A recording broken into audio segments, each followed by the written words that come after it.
हमने मर्द को हमेशा से बचपन से कहा तुम प्रोटेक्टर हो, तुम प्रोवाइडर हो, बिल्कुल, ठीक है, तो बिल्कुल। मतलब ये वाला रोल इतना ज़्यादा दिमाग में इनकलकेट कर दिया गया है। देखिए, हमने अपने मर्द को ना एक ऐसा बचपन से ऐसा फैक्टर बना देते हैं, जब एक बेटा पैदा होता है ना, तो उसके कान में ये बात डालती जाती है कि तुमने ना तो रोना नहीं है। तो हमारे यहाँ जो मर्दों की हुकूक की एनजीओज़ जो कि नहीं है, आई थिंक इस तरफ एक बहुत बड़ा गैप है, जिसे फिल करने की ज़रूरत है।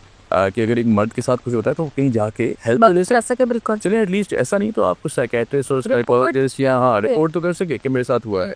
जो मर्दों के साथ क्राइम्स है ना, they are far far far far bigger than. अभी देखिए, औरत को प्रोटेक्ट करने वाले ना मुआशरे में बहुत लोग हैं, बट एक मर्द के साथ होता है तो वो कैसे बताएगा। अस्सलाम वालेकुम, welcome to another episode of musings with Haniya. आज जो हमारा टॉपिक है उस पे यूजुअली इतनी बात नहीं की जाती है। इवन अगर हम मीडिया में भी देखें तो हमारे मीडिया में भी जो हजरात हैं वो इस टॉपिक पे ज़्यादा बात नहीं करते। इसकी वजूहात को आज हम एक्सप्लोर करते हैं। हमारा टॉपिक है मर्दों के हुकूक। औरतों के हुकूक पे बहुत बात करते हैं हम। औरत मार्च भी होती है, इंटरनेशनल वुमेंस डे भी मनाया जाता है। अब पाकिस्तान में भी इसका बहुत ज़्यादा हम देख रहे हैं कि हर ऑर्गेनाइजेशन में प्रॉपर वुमेंस डे मनाया गया है। इस पे बहुत सारी एनजीओज़ भी बात कर रही हैं, बहुत सारे लोग काम भी कर रहे हैं, मीडिया पे भी बहुत कवरेज है। कोई एक हादसा हो रहा है किसी औरत के साथ तो उसको बहुत ज़्यादा हाईलाइट भी किया जाता है, उसके अगेंस्ट एक्शन भी लिया जाता है, जो कि एक बहुत अच्छी बात है। लेकिन कहने को हम एक मेल डोमिनेंट सोसाइटी हैं। पहले तो हमें ये जानना है कि मेल डोमिनेंस से मतलब क्या है, मेल डोमिनेंट सोसाइटी होने का क्या मतलब है, और एक मेल डोमिनेंट सोसाइटी होने के बावजूद मर्दों के हुकूक पर कहीं बात नहीं होती। आज हमारे साथ जो गेस्ट मौजूद हैं वो एक जर्नलिस्ट भी हैं और एक एंकर पर्सन भी हैं। उनका नाम है हुमैर अनवर। अस्सलाम वालेकुम Humair, how are you? I am good, आप बताएं। Thank you very much for coming on our show. अच्छा हुमैर, जैसे मैंने अभी कहा कि आप खुद मीडिया फ्रेटर्निटी से ताल्लुक़ रखते हैं, आपके पास आप भी शोज़ करते हैं, आपके पास भी इस तरह के केसेस बहुत ज़्यादा आते होंगे जिसमें औरतों के हुकूक पर बहुत ज़्यादा बात की जाती होगी। मर्दों के हुकूक पर कभी बात हुई है, आपने की हो या आपकी नज़र से कोई गुजरा हो, किसी और मीडिया पर्सन ने इस पर ज़्यादा बात की हो? अच्छा, सबसे पहले तो thank you so much for inviting. ये बहुत ही ज़बरदस्त टॉपिक है जो हम डिस्कस करना चाह रहे थे काफ़ी टाइम से, and I also wanted to talk about it. मसला हमारे यहाँ ये आता है कि मैं ये नहीं कह रहा कि जब आपने मेल डोमिनेंस सोसाइटी की बात की ना, तो मेल डोमिनेंस का मतलब समझने की बहुत ज़रूरत है यहाँ पे। देखिए, दो तीन चीज़ें हैं। एक तो फैक्टर ये है कि शरई तौर पे भी अगर देखा जाए, जो राइट मज़हब ने दिया है मर्द को और जो राइट मज़हब ने दिया है औरत, उसके अपने अपने मुकाम है। बिल्कुल ऐसे। और एट पार दोनों इनकम्प्लीट हैं। मतलब अगर एक मैं मर्द की बात करूं तो वो एक औरत के बगैर इनकम्प्लीट है, और अगर एक औरत की बात की जाए तो वो मर्द के किरदार के बगैर इनकम्प्लीट है। ठीक है ना, दोनों लाजिम और मज़लूम है एक दूसरे के लिए। और ये हमें शरीयत ने बताया ना। बीइंग मुस्लिम्स, हमारी सबसे पहली जो अवलीन तरजीह होती है, हम शरीयत को पढ़ें और उसके बाद समझें कि असल हकूक और राइट्स हैं क्या। हमारे यहाँ हमने क्या किया कि थोड़ा वेस्टर्न अप्रोच और कल्चर को लेकर, दैट्स वेरी अनफॉर्चुनेट। मैं अगर माजी में जाऊं, बीइंग अ जर्नलिस्ट, हमने ऐसे काफ़ी इवेंट्स कवर किए जिसमें इंटरनेशनली ग्लोबली काफ़ी ऐसे इंसिडेंट्स हुए पाकिस्तान में कि जो ग्लोबली बहुत बड़े इंसिडेंट्स बने, जिसमें one of the case, if you remember, Mukhtara Mai का था। That was very unfortunate in Pakistan, that she was a rape victim, और फिर उसके बाद इस तरह की चीज़ हुई। देखिए, ये चीज़ें ना दुनिया में सब जगह एग्जिस्ट करती हैं, बट इनको ग्लोरीफाई नहीं करना चाहिए। बिल्कुल। ग्लोरीफाई ना करने से मेरी मुराद ये है कि हमें उन लोगों के साथ खड़ा होना चाहिए। देखें, can you imagine a girl और अ बॉय बीइंग रेप्ड, खुदा ना खास्ता, और उसके बाद जब एक मीडिया ट्रायल शुरू होता है उसका, और बीइंग अ जर्नलिस्ट मैंने हमेशा हमने इसके खिलाफ आवाज़ उठाई, एंड दैट्स द रीज़न कि काफ़ी सारे चैनल्स मुझे बजाते खुद नहीं पसंद करते, क्योंकि उनको पता है कि ये आएगा तो फिर ये एक जो ब्रेकिंग न्यूज़ का कॉन्सेप्ट है या फिर एक सनसनी फैलाने का कॉन्सेप्ट है। जर्नलिज्म इसकी जगह नहीं है वैसे, ऑनेस्टली। ये हमने हमने इंडियन मीडिया को देखकर हमने जो सनसनी फैलाने वाला एलिमेंट था ना वो अपनाया। आज से 20 साल पहले आप देखें तो our media was very composed. बिल्कुल। आई रिमेंबर जब कुछ प्राइवेट चैनल्स आना शुरू हुए थे, पहले पीटीवी कह रहा था, और कितना ज़बरदस्त कह रहा था। जब हम बड़े हो रहे थे और उस टाइम पे हमने देखा कि हर चीज़ डिस्कस होती थी, लेकिन एक तहज़ीब, तमीज़ और तमद्दुन के दायरे में रहते हुए। लेकिन आजकल के दौर में आपको वो चीज़ें नहीं मिलती हैं। येलो जर्नलिज्म ने जो इम्पैक्ट क्रिएट किया है पाकिस्तानी सोसाइटी में, that is very unfortunate too. जहाँ बात राइट्स की आती है ना, तो देखिए, वेस्टर्न कल्चर में क्या होता है, उन लोगों को हमें कंट्रोल करने के लिए, डोमिनेट करने के लिए हमेशा कोई ना कोई ऐसा बड़ा केस चाहिए होता है, कि जिसको वो हाईलाइट कर सकें और हमें कंट्रोल कर सकें हमारी सोसाइटी को। हमें ये समझने की ज़रूरत है कि हमें हमारा उनसे कोई लेना देना नहीं है। हमारा अपना मज़हब है, अल्हम्दुलिल्लाह वी आर मुस्लिम्स, हमारी अपनी एक आइडेंटिटी है, हमारे पास एक ऐसा आज़ाद मुल्क है जो इस्लामी आइडियोलॉजी पे बना, इस्लाम के नाम पे बना, कलमे पे बने हुए वाहिद 2 ही रियासतें हैं, ठीक है ना, एक रियासत मदीना और फिर उसके बाद सेकंड हमारी रियासत। तो ये बड़ी खुशाइंद और बड़ी खूबसूरत बात है। और फिर इस इतनी ज़बरदस्त दीन और मज़हब हमें अता किया गया कि जिसमें हर चीज़ क्लैरिफाई कर दी गई है। अगर A to Z में बात करूँ ना तो हमारे पास सारी चीज़ें सामने मौजूद हैं कि हमने किस तरह क्या चीज़ें करनी है। आप ठीक कह रहे हो मैं कि हमारी दीन ने जो है हमको दिया है, लेकिन मसला ये है कि अगर हम अपने ही मीडिया को भी देखें तो उसमें अगर ख़वातीन के साथ कोई इंसिडेंट हो जाए, जैसे रेप इंसिडेंट्स रिपोर्ट होते हैं या कुछ भी ऐसा होता है, तो उसको अगेन आप क्या ये कहना चाह रहे हैं कि वेस्टर्न मीडिया का इस पे ज़्यादा इम्पैक्ट है, जिसकी वजह से हम मर्दों के हुकूक को हाईलाइट नहीं करें, बिकॉज वी अज्यूम कि शायद उसको इतना ज़्यादा सेंसेशन नहीं मिलेगा, इतना ज़्यादा उसको ग्लोरिफिकेशन नहीं मिलेगा, इसलिए हम उस बारे में बात नहीं करें और हम सिर्फ वुमेन राइट्स को ज़्यादा हाईलाइट करें। अच्छा, हमने ना अपनी ये कभी अभी मैं जब ये बात करता हूँ ना, ये काफ़ी बुरी लगती है, काफ़ी एक बड़ा हल्का है जिसको ये बात बुरी लगती है, बट आई से it with huge big heart और पूरे करेज के साथ कि हमने अपनी औरत को मजलूम बना दिया। बिल्कुल ऐसा। हमने अपनी औरत को ऐसे ये दिखा दिया है कि उस पर सिर्फ जुल्म होता है। और उसकी वजह क्या है? और उसकी वजह भी यही ना, मल्टीपल फैक्टर्स हैं। हम कहीं सप्रेशन की बात करते हैं, कहीं हम मर्द को हावी करने की बात करते हैं, कहीं हमने हर चीज़ को हवा बना दिया है। अब मसला ये है कि हमें इस चीज़ को रियलाइज़ करने की ज़रूरत है कि हमारी औरत हरगिज़ मजलूम नहीं है। हमारी औरत इंडिपेंडेंट है, हमारी औरत एट पार खड़ी हुई है मर्द के साथ। आप अगर ये शो होस्ट करिए, यू आर अ फीमेल, ठीक है ना, आप एक अच्छे मुकाम पे बैठी हुई हैं, या आप अपनी कहीं जॉब कर रही हैं या बाहर निकल रही हैं, तो मुझे बताएं कितना सपोर्ट सिस्टम कितना होता है। ये मर्द हजरात ही है ना कि जिनके बीच में एक अगर औरत काम कर रही है, and that is one big huge support system कि इंसान एक औरत जब घर से बाहर निकलती है तो वो अगर मुआशरे में जाती है काम करने के लिए, अगर उसको इस तरह का माहौल हर जगह मिलेगा तो ये बड़ा मुश्किल हो जाएगा। मैं इस फैक्टर को हरगिज नलिफाई नहीं करता कि नेगेटिव फैक्टर्स बिल्कुल मौजूद हैं, बिल्कुल एग्जिस्ट करते हैं, वो चाहे मर्द हो या औरत हो, दोनों के लिए एग्जिस्ट करते हैं, लेकिन एक जेंडर को ज़्यादा हमारे यहाँ जो है उनके साथ कुछ गलत हो जाए तो ज़्यादा उसको हाईलाइट किया जाता है। इसी तरह वर्क प्लेस हरासमेंट में मर्द भी उतना ही शिकार है और उतना ही शिकार है। रेप की जहाँ तक बात आए तो जितना बच्चियों के साथ हो रहा है उससे कहीं ज़्यादा मुझे ऐसा लगता है कि बच्चे हमारे होते हैं। आई वर्क इन NGO, तो वहाँ भी मैं ये बात करती थी कि बच्चा, क्योंकि हमारा 6 साल का बच्चा भी बाहर बाजार जा रहा है, दही लेने माँ बाप ने भेज दिया, आप अपने 6 साल की 5 साल की बच्ची को जरा बाहर भेजें, नहीं भेजते। लेकिन बच्चा जैसे ही उसने चलना फिरना शुरू किया या वो बड़ा हुआ तो उस पर बाहर जाने के काम लगा दिए, तो वो ज़्यादा एक्सपोज्ड है टुवर्ड्स मोर डेंजर। बिल्कुल ऐसी है, दैट्स वेरी किसे कहेंगे अलार्मिंग सिचुएशन। हम इसी से बात नहीं करते। देखिए, हमने अपने मर्द को ना एक ऐसा बचपन से ऐसा फैक्टर बना देते हैं, जब एक बेटा पैदा होता है ना तो उसके कान में ये बात डालती जाती है कि तुमने ना तो रोना नहीं है, तुम्हारे पास इमोशंस नहीं है, तुम्हारा दिल नहीं है, तुम्हारी फीलिंग्स नहीं है, तुमने डोमिनेट करना है, तुम्हें सिर्फ करके दिखाना है, तुमने महसूस नहीं करना ये चीज़, और तुमने अपनी इज्जत जो है ना उसको बना के रखनी है, छुपानी है बातें ऐसी को ऐसी। ये चीज़ देखें, मैं बीइंग अ मेल, ठीक है ना, अगर मैं अपने बचपन की बात करूं, और कहीं ना कहीं हर मर्द के बचपन में कुछ ना कुछ ऐसा इंसिडेंट मौजूद है, ठीक है ना। मेरे साथ भी कुछ ऐसे इंसिडेंट्स हैं जिन्हें मैं अगर रिकॉल करूं तो मुझे पता है। और चूँकि my dad belong to a family के जहां ओपनली कुछ डिस्कस नहीं किया जाता था, थोड़ा कंजर्वेटिव माहौल था। तो और मेरी वालदा भी, she is not that educated person, उन्होंने बड़ा अच्छा हमारी परवरिश की, बट देन अगेन तालीम का थोड़ा सा फुकदान ज़रूर था, उन्होंने अपनी कैपेसिटी से बढ़ के किया। बट देन अगेन ये चीज़ें ऐसी होती है ना कि इंसान को जो अगर घर से ये तालीमात मिलना शुरू हो जाए तो बड़ा आसान हो जाता है मुआशरे पे फेस करना। बट देन अगेन हमने ये खुद सीखा, एक एक चीज़ बाहर निकले और देखा किस तरह सोसाइटी को फेस किया। जो मर्दों के साथ क्राइम्स है ना, they are far far far far bigger than. अभी ठीक है, औरत को प्रोटेक्ट करने वाले ना मुआशरे में बहुत लोग हैं, ठीक है। अगर एक खुदा न खास्ता किसी बच्ची या औरत के साथ रोड पे या चलते हुए होता है तो 10 मर्द हैं उसको डिफेंड करने के लिए बाकी, बट एक मर्द के साथ होता है तो वो कैसे बताएगा? पर अव्वल तो वो बता नहीं सकता। वो बताएगा भी तो जो शायद बताएगा तो उसका मजाक नहीं, उसका मजाक उड़ाया जाएगा। सबसे पहले तो उसका मजाक उड़ाया जाएगा, वहीं खड़े हुए जो मर्द हजरात या बाकी लोग हैं या और खवातीन मर्द बनो भाई, क्या हाँ एग्जैक्टली, वो उसका मजाक उड़ाएंगे। बिल्कुल है। पर अव्वल तो वो बोल ही नहीं सकता, क्योंकि वो बोलेगा तो सबसे पहले उसकी सेल्फ एस्टीम और सेल्फ रिस्पेक्ट हर्ट होगी। क्योंकि हमने मर्द को हमेशा से बचपन से कहा तुम प्रोटेक्टर हो, तुम प्रोवाइडर हो, बिल्कुल, ठीक है, तो बिल्कुल। मतलब ये वाला रोल इतना ज्यादा दिमाग में इनकलकेट कर दिया गया है कि अब वो अगर बात करें भी, जैसे ये है बहुत ही एक अजीब सी बात है कि मर्द रो नहीं सकता, मर्द रोता नहीं है, मर्द बोलता नहीं, एग्जैक्टली। मतलब अल्लाह ने इमोशंस, फीलिंग्स, हर चीज मैकेनिज्म तो वही दिया है ना, लेकिन आप मैं हार्डवेयर की अगर बात करूं, आप दिल निकाल के देख रहे हैं मर्द और औरत का, आप पहचान ही नहीं सकते। बिल्कुल एग्जैक्टली, ठीक है ना, same is the level with the emotions. Same with the level with thought process. आपका सेम है, आपको दर्द उतना ही महसूस होता है, आपको उतना ही दुख फील होता है जितना एक औरत को होता है। अच्छा, अब जैसे जी। इतना, सॉरी आपकी बात काट रही हूँ, इतना अवेयरनेस आ गया है अबाउट मेंटल हेल्थ भी आ गया है, हर चीज़ के बारे में बहुत ज़्यादा बात हो रही है, तो अगर हम आप यू बीइंग अ मैन, अगर मैं आपसे पूछूं कि आप क्यों सेफ फील नहीं करते कि आप आगे आके अपने बारे में बात करें या आप अपने आप को शेयर करें, why do you think that you have to keep it all inside?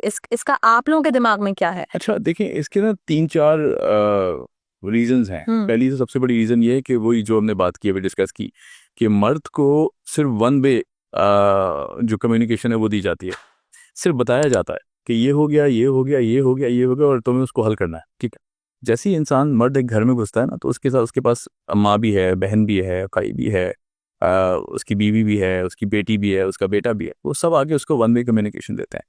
बहुत कम और बड़े रेयर केसेस में मैंने ऐसा देखा है कि वो टू वे कम्युनिकेशन जो कि मर्द एक्सपेक्ट करता है कि मैं अगर घर जाऊं तो पहले मैं भी तो बोलूं, तो मैं भी तो कोई पूछेगा हाँ, उसी तो मेरे कि साथ क्या हुआ। दिन कैसा था और तुमने क्या फील किया और तुम्हारी मुश्किलात क्या थी। ये जो मुश्किलात ना पूछने वाला एलिमेंट है ना, हर बंदा एक्सपेक्ट करता है मर्द के मर्द घर आएगा और वो वहाँ से हल कर देगा, वो कर देगा।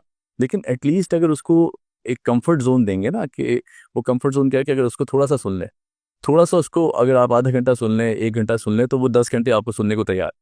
तो वो जो एक घर से इस तरह की चीज़ मिलना, या फिर दोस्तों से मिलना, या फिर एक अपने सर्कल से या सोशल सर्कल से मिलना, आई थिंक ये लैक करती है। आपने वो अच्छी बात की दोस्तों की। अगर देखा जाए तो खवातीन अगर मसाइल से गुजर रही होती हैं, क्राइसिस में होती हैं, तो बहुत इजीली वो अपने इमोशंस एक्सप्रेस कर सकती हैं। मतलब अपने दोस्तों से बात कर ली, किसी से भी बात कर ली, रो लिया, धो लिया। बिल्कुल। लेकिन अगर हम ये देखा जाए कि अगर मर्द जाके अपने दोस्तों में बैठ रहा है, तो यूजुअली यही देखने में आया है कि वहाँ भी वो अपने प्रॉब्लम शेयर नहीं नहीं कर कर पाता, नहीं कर बिल्कुल। लाइक अपने दोस्त हैं आप, अगर आप 5 आदमी बैठे हुए हो, तो it's a safe space for you, right? So you can share it with your friends, but वहाँ भी फीलिंग्स या इमोशंस के लेवल पे आके मर्द बात ही नहीं कर पाता। शायद कंडीशनिंग बचपन से हमने ऐसी कर दी गई, तुमने नहीं करनी है। बिल्कुल। तो वो लोग, वो मर्द, मैंने ऐसे भी मर्द देखे हैं जिनको ये चीजें अवेलेबल हैं, they have good partners, they have good friends who would want to listen to them, who would want to be there for them, but वो क्योंकि इतने वो माचो बोलेंगे, माचो अपने आप को कर लिया है, इतना एग्जैक्टली इतना कंडीशनड है बाहर निकालने कि मैं नहीं बता सकता, why should I be the weaker one. बिल्कुल ऐसे। ये वाली चीज़ है। आपने अपने एक्सपीरियंस में कोई एनजीओ देखी है पाकिस्तान में स्पेसिफिकली जो मर्दों के लिए काम करे, या जो भी बच्चों में, मैं सिर्फ लड़कों की बात कर रही हूँ, सेक्सुअली अब्यूज़ हैं या डोमेस्टिक वायलेंस होता, ऑब्वियसली डोमेस्टिक वायलेंस का शिकार मर्द नहीं होता, ये मैं नहीं मानने को तैयार हूँ, रिपोर्ट नहीं होता, लेकिन डोमेस्टिक वायलेंस का शिकार मर्द भी है हमारी सोसाइटी में। सुसाइड रेट्स हमारे आदमियों के डबल हैं कंपेयर्ड टू खवातीन। तो आप मुझे बताएं कि या कोई एनजीओ या कोई भी ऐसा इनिशिएटिव आपने देखा on a national level, government level और सिटीजन लेवल, जो जो उस पे काम करा हो? सैडली मैं कहूँगा कि देखिए, छोटे छोटे एस्पेक्ट्स तो हमें कहीं ना कहीं दिखाई देंगे वाशरूम में इंडिविजुअल हैसियत से, बट कोई ऐसी ऑर्गेनाइजेशन मैंने नहीं देखी। अगर मैं इवन अगर आप भी अभी भी गूगल करें तो आपको शायद नहीं मिलेगा पाकिस्तान में कोई ऐसा इनिशिएटिव जो मर्दों को सुनने का, या उनके उनके राइट्स पे, या फिर उनके लिए काम कर। हमारे यहाँ अगर रोड पे, मैं फिर वही कहूँगा कि राह चलते हुए अगर कोई लड़का या मर्द ये बोल दे कि मेरे साथ ज्यादती हो रही है यहाँ पे या हुई है, तो उसको कोई मानने को तैयार नहीं हो, ठीक है। उसके बरक्स अगर एक औरत के साथ खुदा ना ख्वास्ता, अल्लाह हमारी जितनी भी खवातीन हैं उनकी इज़्ज़तें महफूज रखे, खुदा ना ख्वास्ता अगर कुछ हो जाता है, ऐसा इंसिडेंट रिपोर्ट हो जाता है, तो उसी मर्द को 10 मर्द मारने के लिए आ जाते हैं, और वो इतना मारेंगे कि वो सुनेंगे नहीं उसकी एक बात कि उसके साथ हुआ क्या है। And this situation at times, मैं ये नहीं कह रहा 80% जिस बच्ची औरत के साथ हुआ होता है, दैट्स ट्रू, एग्जैक्टली वो होता है, दैट्स ट्रू, ऐसी बात नहीं है। लेकिन अगर वो 20% का फैक्टर मैं निकाल लूँ, तो उस मर्द को भी तो सुनना चाहिए ना, कि अगर उसने ये हरकत की या उससे ये हरकत हुई, या उसने हो सकता है ना किया हो, ये हरकत डेलिबरेटली ना किया हो गया हो, ठीक है, कि रात चलते हुए टिकटा के हो, कुछ हो गया हो, इस तरह के बहुत सारे फैक्टर। हो ना भी गया हो, हमें अक्सर तो ऐसा भी देखा जाता है कि फॉल्स रिपोर्टिंग है। फॉल्स रिपोर्टिंग है, इसी तरह हाँ, वर्क प्लेस हरासमेंट में कभी कभी हो सकता है कि हरासमेंट ना भी हुई हो, कोई भी पर्सनल ग्रज निकाला हो, कुछ भी। और दूसरी बात ये कि जो हमारे पास एक कॉन्सेप्ट है कि मर्द ही सेक्सुअली हरास कर सकता है, इस कॉन्सेप्ट को हम कैसे केटर करें कि नहीं, ऐसा नहीं है, खवातीन में भी कैपेबिलिटीज पाई जाती हैं शायद कि सेक्सुअली हरास कर सकते मैं हैं। आपको ना एक बड़ी मजे की मिसाल देता हूँ, किस्सा सुनाता हूँ अपना। मैं जिस चीज़ से गुजरा, and luckily I was very lucky कि जो आसपास के सराउंडिंग के लोग थे ना, वो अच्छी तरह जानते थे। एंड इसका, और ये this happened in media, I won't name the channel, I won't name that particular person, लेकिन एक हमारे बहुत करीबी वो थे, I used to head the show, और वहाँ पे किस तरह का इंसिडेंट हुआ कि थोड़ा टाइमिंग को लेके हमने टाइट किया एक पर्टिकुलर, वो I won't mention the gender too, या मुझे अच्छा नहीं लगेगा क्योंकि बहुत इज्जत और बहुत रिस्पेक्ट होती है। लेकिन बहरहाल वहाँ इस तरह का इंसिडेंट हुआ कि जिस पे हम पे इल्ज़ाम लगा कि the entire team, a team of 4 men is Okay. actually harassing Oh wow. that particular person. तो वो उस पर जी जब इंक्वायरी बैठी तो अपेरेंटली हमारी टीम में उनके अलावा 3 और फीमेल्स भी थी। एंड देन ये सारा इंसिडेंट जब हुआ, और खैर हम भी वेंट वेरी साइलेंट क्योंकि हमें पता था कि इवेंचुअली जब बात होना शुरू होगी तो तभी बात की जाएगी। तो जब ये इंसिडेंट हुआ तो उस पर हमें तो बोलने की ज़रूरत नहीं पड़ी। जो बाकी 3 खवातीन थी ना, वो उठ के सामने गई और उन्होंने मैनेजमेंट से कहा शुक्र है। कि अगर ऐसी कोई बात होती हमारे बीच तो दैट मीन्स हमारा कैरेक्टर भी ख़राब है कि हमने उसको रिपोर्ट नहीं किया। तो ऐसी कोई बात हुई नहीं है, इस तरह का कोई इंसिडेंट कभी नहीं हुआ। और जब भी हुआ, चूँकि वो एक महफिल की गैदरिंग की बात की गई थी कि बचत हो गया। हाँ, तो वो सारा इंसिडेंट, तो इस तरह की जो फॉल्स रिपोर्टिंग है ये बाज़-औक़ात और अक्सर और बेशतर हो जाती है, और इसको मर्द को डिफेंड करना is merely impossible. And you were very lucky, inquiry भी बैठ गई। I don't think not everyone is तो दैट एज लकी इनफ कि उनके लिए इंक्वायरी बैठे या उनके लिए कोई बोले, बिकॉज अगेन यकीन नहीं किया जाएगा, समझा नहीं जाएगा। ठीक है, अब आप being a media person, being a person who can do stuff around, तो आप मुझे बताएं कि आप क्या मैसेज देना चाहेंगे या ऐसा क्या इनिशिएटिव्स लिए जा सकते हैं जिस पे आगे मर्दों के हुकूक के बारे में भी उतना ही इक्वली बात हो। जेंडर इक्वालिटी पे बहुत बात करते हैं, तो जेंडर इक्वालिटी हर तरीके से होनी चाहिए ना। तो इसमें भी अगर जेंडर इक्वालिटी की बात करें कि मर्दों के हुकूक पे भी उतनी ही बात हो जितनी ख़वातीन के हुकूक पे हो रही है, उनका भी एक आलमी दिन मनाया जाए, उनके लिए भी अवेयरनेस बिल्कुल, किया जाए। बिल्कुल। अच्छा, जब औरत मार्च आया ना, मैं आई दैट्स वेरी कंट्रोवर्शियल ना, मुझे भी उस पे डिस्कस करना इतना अच्छा नहीं लगता, बस शुरू-शुरू में हमने बड़ा हिस्सा लिया, पार्टिसिपेट किया। The first Aurat March when it happened, I went myself, मैं गया, हमने भी वहाँ पार्टिसिपेट किया, अपने जो मैसेजेस थे वो रिकॉर्ड कराए, और बड़ा अच्छा लगा कि एटलीस्ट हमारी औरत के लिए एक ऐसा इनिशिएटिव लिया जा रहा है कि जिसमें हमारी जो एम्पावर्ड ख़वातीन हैं वो निकल रही हैं बाहर, और हमारी जो सप्रेस कम्युनिटी है बहुत बड़ी है। इंटीरियर्स में आप बिल्कुल। देखते हैं और गाँव देहातों में देख लें, हमारी जो बच्चियाँ हैं वो महफूज भी नहीं हैं, फिर उनको राइट्स का भी नहीं पता, फिर उनके साथ जो हो रहा है वो बता भी नहीं पाती।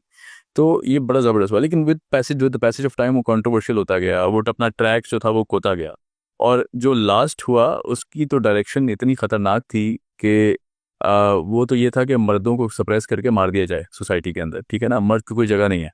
तो इस तरह के बैनर्स और इस तरह की चीज़ें उठाई गई हैं। मैं हमेशा ये समझता हूँ कि देखें, कॉज को ना कभी भी पोलिटिसाइज ना किया जाए, बिल्कुल, एग्जैक्टली। उसको कभी भी डीरेल ना किया जाए, ठीक है, उसको अपने मकासद के लिए इस्तेमाल ना किया जाए। जो कॉज है उसको कॉज रहना चाहिए। तो हमारे यहाँ जो मर्दों की हुकूक की एनजीओज़ जो कि नहीं है, आई थिंक इस तरफ एक बहुत बड़ा गैप है जिसे फिल करने की ज़रूरत है। कि अगर एक मर्द के साथ कुछ होता है तो वो कहीं जाके हेल्प ले सके, बिल्कुल। चलिए, एटलीस्ट ऐसा नहीं तो आप कुछ साइकेट्रिस्ट और साइकोलॉजिस्ट या हाँ रिपोर्ट तो कर सके कि मेरे साथ हुआ है। अच्छा, आई टेल यू व्हाट, कि हमने इसी पे एक इनिशिएटिव मैंने भी लॉन्च किया, and we are working on that. वो इनिशिएटिव क्या था कि जिसमें वो नाम था सेट के नाम से। अच्छा। और सेट क्या है कि it's actually an anonymous platform कि जिस पे हम एक मास्क को एक अटायर दे देते हैं, और अपने लोगों को, और हम उनके आइडेंटिटी को नहीं जानते, बी ए मेल और फीमेल, और हम उनके घर तक ये पहुंचा देते हैं जिस भी वेन्यू पे, या अगर वो कहीं से किसी स्पॉट से पिक करना चाहे तो वो बिना अपनी आइडेंटिटी ड्रॉप किए किसी भी शॉप से वो चीज़ उठा सकती है हमारे मेंशन डेजिग्नेटेड एरिया से। तो वो आइडेंटिटी उनको हमें नहीं पता उनकी आइडेंटिटी। तो all we have is a phone number कि जिसके थ्रू वो हमें सारी कम्युनिकेशन व्हाट्सएप से करके और वो अपनी आइडेंटिटी छुपा के हम तक पहुँच सकते हैं, और हमारे पास आएँ, वो हमारी विसिनिटी में आएँ, हमारे स्टूडियोज़ में आएँ, और वो आके अपनी कहानी कि जो वो कहना चाहते हैं, जो डिप्रेशन उनके दिमाग में है, कुछ ऐसी कहानियाँ हैं जो आप कहीं नहीं कह सकते, आप अपने साये को भी नहीं बता सकते, तो वो आप आएँ। The story would be heard anonymously, then who's behind that cover? आपको नहीं पता, तो वो जब बात करेंगे तो that is verbal? वो अपनी स्टोरी बताएं, ऑन माइक ऑन कैमरा बताएं, क्योंकि उनकी आइडेंटिटी छुपी हुई होगी। तो वो इसको करें, और फिर उसके बाद इसको हम प्रैक्टिकली ऑन फील्ड भी लाने की कोशिश ठीक है, उन्होंने कर दी, अभी उन्होंने अपना मसला बता दिया। Now the world is open to them. अब वो लोग उनको सुन रहे हैं। अब नाउ जहां उनके पास सुनने के लिए 2 कान या 1 कान नहीं थे, अब उनके पास लाखों कान है, सुनने के लिए करोड़ों कान है। और जहां तक ये मैसेज जाएगा, क्योंकि हम उसको इंग्लिश में भी करते हैं ट्रांसलेट, एंड देन वी हम बाहर के मुल्कों को भी टारगेट करते हैं कि वहाँ तक भी पहुँचे। तो अभी बहुत सारे कान हैं सुनने के लिए, तो वो उसने एटलीस्ट अपना एक जो दिमाग में रखा हुआ था एक परेशानी का एलिमेंट या डिप्रेशन का, वो निकल जाएगा थोड़ा बहुत। So we are helping people इस तरह भी, और इसके बाद हम इसको ऑन फील्ड भी लाना चाह रहे हैं कि ग्रुप ऑफ 20 राउंड टेबल एक कॉन्फ्रेंस का उसको शक्ल दे, लाइक अ ग्रुप सेशन। हाँ, जिसमें साइकेट्रिस्ट भी अनोनिमस होंगे, अंदर ही मोटिवेशनल स्पीकर्स भी होंगे और साथ ही विक्टिम्स भी होंगे। ठीक तो वो अपनी स्टोरी बता सकते हैं और उस तरह एक डिस्कशन की सूरत में, और सबको, किसी को नहीं पता मेरे साथ पड़ोस में कौन बैठा है और मेरे साथ कौन बैठा है, शुरुआत के लिए वॉकआउट शुक्रिया। अनोनिमस वहाँ से। ठीक है, वो कम से कम उनकी बात सामने आएगी। बिल्कुल। And thank you Umar, it was a lovely conversation. और आप सबसे भी मेरी यही गुजारिश है कि अपने आसपास देखें, सिर्फ ख़वातीन सफ़र नहीं कर रही हैं, मर्द भी सफ़र कर रहे हैं, और मुश्किल ये है कि वो बहुत साइलेंस में सफ़र कर रहे हैं। वो बोल भी नहीं पाते, आपको बता भी नहीं पाते, और उनके ऊपर सिर्फ ये है कि शायद हमने सिर्फ करना है, हमारे लिए किया कुछ नहीं जाएगा। अपना ख्याल रखें, खुश रहिए, फ़लस्तीन की हिमायत जारी रखिए, उनको भी दुआओं में याद रखें और खुश रहिए। अल्लाह हाफ़िज़।